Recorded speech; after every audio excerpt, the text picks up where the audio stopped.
வணக்கம். திருப்பொற்சுனம் சேனலுக்கு உங்களை பக்தியோடு அழைக்கிறேன். நம்ம திருவாசகத்திலிருந்து திருவொண்ட பகுதியின் சில பாடல்களை தொடர்ந்து படிக்கலாம். பரமானந்த பழங்கடல் அதுவே கருமா முகிலில் தோன்றி திருவார் பெருந்துரை வரையிலேறி திருத்தகு மின்னொளி திசை திசை விரிய ஐம்புல பந்தினை வாளர விரிய வெந்துயர் கோடை மாத்தலை கரப்ப நீடு எழில் தோன்றி வால் ஒளி மிளிர எந்தம் பிறவியில் கோபம் மிகுந்து முரசு எரிந்து மாபெரும் கருணையின் முழங்கி பூப்புரை அஞ்சலி காந்தல் காட்ட. இதோட விளக்கம், சாதாரண உலக இன்பங்களை போல இல்லாம இறைவன் அருள் என்று பேரானந்த பெருங்கடலாம். இது நீண்ட மேகமாகி திருப்பெருந்துறை என்ற மலையில ஒரு ஞான ஆசிரியர் வடிவத்துல மேகமா தங்கியதாம். மேகம் மழை துளிய பெய்வது போல இந்த மேகமும் அதோடைய அருள்மொழிகளையும் அருள் செயல்களும் வெளிப்படுத்தியதாம். மேகம் சிதறிய துளிகள்லாம் திரண்டு பெரிய ஆறாக பெருக்கெடுத்து ஓடும் இல்லையா? அப்படி ஓடுற ஆறு வழியில பள்ளங்களும் குழிகளையும் நிரப்பும். அதே மாதிரி இந்த குருவிடமிருந்து பெறப்பட்ட ஆறு நீண்ட தூரம் ஓடி சென்று நாலா பக்கத்திலும் இருக்கிற அடியவர்களுடைய உள்ளங்களில் இருக்கிற அறுவகை குற்றங்களையும் அந்த பள்ளங்களையும் நிரப்பிச்சாம். இந்த பேரானதை கண்டு அடியவர்கள் வழிபாடு என்ற வயல்ல பக்தி என்ற விதைய விதைச்சு சிவபோகம் என்ற பயிரை பெறுமாறு இந்த திருப்பெருந்துறையில் தோன்றிய குருவாகிய மேகம் அருள் புரிஞ்சதுன்னு சொல்றாரு.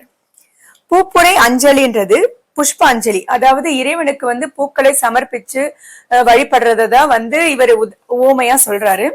தாமரை மலர் போன்ற, அதாவது கை காந்த மலர், அது எல்லாத்துக்குமே கையை கூப்பி இறைவனை வழிபாடு பண்ணுவோம் இல்லையா? அதுக்குதான் உதாரணமா சொல்றாரு. அடுத்த பாடல், எஞ்சா இன்னருள் நுண்துளி கொள்ள செஞ்சுடர் வெள்ளன் திசை திசை தெவிட்ட வரையுற கேதல் குட்டாங் கையுற ஓங்கி இருமுக சமயத்தொரு பேய்திரினை நீர்நெசை தரவரு நெடுங்கண் மான்கணம். பரமானந்த பழங்கடல், இது இறைவனுடைய அளவற்ற கருணை கடலாம். இது மக்களுக்கு நேரடியாக பயன்படாது, அதனால மேகமாகி அருள் புரிஞ்சதா சொல்றாரு. அருள் என்ற நுண்ணிய துளிகள் ஒரு பேரொளியா எல்லா பக்கமும் வெளிப்பட்டதாம். இது துன்ப குளம், அதாவது மலையென இருக்கிற துன்ப குளம் முற்றிலுமாக கரையை உடைத்து கழிவ. அறுவகை சமயங்கள் என்றது காணல் நீரையும் தாகத்தையும் ஏற்படுத்த, அதற்காக நீரை தேடி வந்த பெரிய கண்களுடைய மான்கணம் அப்படின்றது சமயவாதிகளை சொல்றாரு.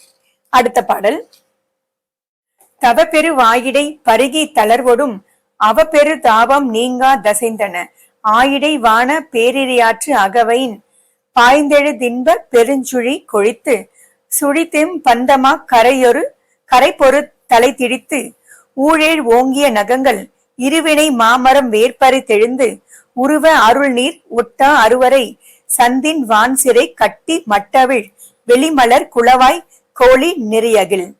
இதோட விளக்கம், தவம் என்ற பெரிய வாயை கொண்டு உண்டு, ஆனா தளர்ச்சியோடவும் தாகம் தனியாம வருந்தினமா. அப்போது அந்த இடத்துல வானத்திலிருந்து ஒரு பேராற்றில் உள்ளே பாய்ந்து எழுந்து ஒரு பேரின்ப நீர் சுழற்சியை அடைந்து எம் பற்று என்ற பெருங்கரையை முட்டி மோதி அசைத்து இடித்து, பல பிறவிகளிலும் ஊழ்வினைகள் காரணமாக நல்வினை தீவினை இதெல்லாம் வளர்ச்சி பெற்றிருக்கும் இல்லையா?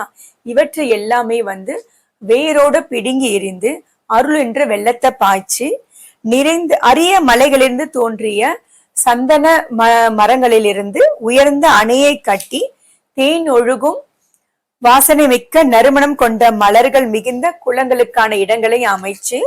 அடுத்த பாடல், மாப்புகை கரைசேர் வண்டுடை குளத்தின் மீக்கொள் மேன்மேன் மகிழ்தலில் நோக்கி அர்ச்சனை வயலுள் அன்பு வித்திட்டு தொண்ட உழவார தந்த அண்ட தருப்பெறல் மேகன் வாழ்க.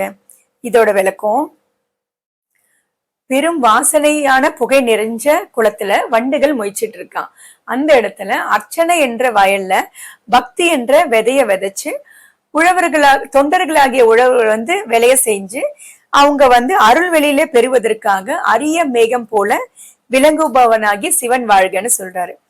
திருப்பெருந்துறையில மானிட வடிவத்துல வந்த இறைவன் திருவாத ஊரரை ஆட்கொண்டு அருள் செஞ்சார் இல்லையா? அப்போ அவர் இந்த ஞான பெருங்கடல்ல மூழ்குமாறு செஞ்சாராம். அந்த ஆனந்த பெருங்கடல் திருவாதவூரருடைய உள்ளத்துல கவர்ந்து அவருடைய திருவாய் இதழ் மூலமாக திருவாசகம் என்ற ஒரு ஞான பேராறாக பெருகி போச்சாம். எங்கேயோ தோன்றிய ஆறு பல மைல் கப்பாலும் போய் பல பயிர்களை விளைவிக்கிறதுக்கு உதவுது இல்லையா? அந்த மாதிரி 1000 ஆண்டுகளுக்கு முன்னால திருவாதவூரர் வாய் வழியா வந்த திருவாசகம் இன்றைக்கும் உலகிடையே ஆன்மீக பயிரை தழைக்கிறதுக்கு உதவுகிறது, உதவும். மீண்டும் அடுத்த பதிவுல நம்ம திருவாசகத்திலிருந்து திருவொண்ட பகுதியை தொடர்ந்து பாடல்களை படிக்கலாம். இந்த பதிவு உங்களுக்கு பிடிச்சிருந்தா லைக் பண்ணுங்க, உங்க நண்பர்களுக்கு எல்லாம் ஷேர் பண்ணுங்க, மறக்காம சப்ஸ்கிரைப் பண்ணுங்க. நன்றி, வணக்கம்.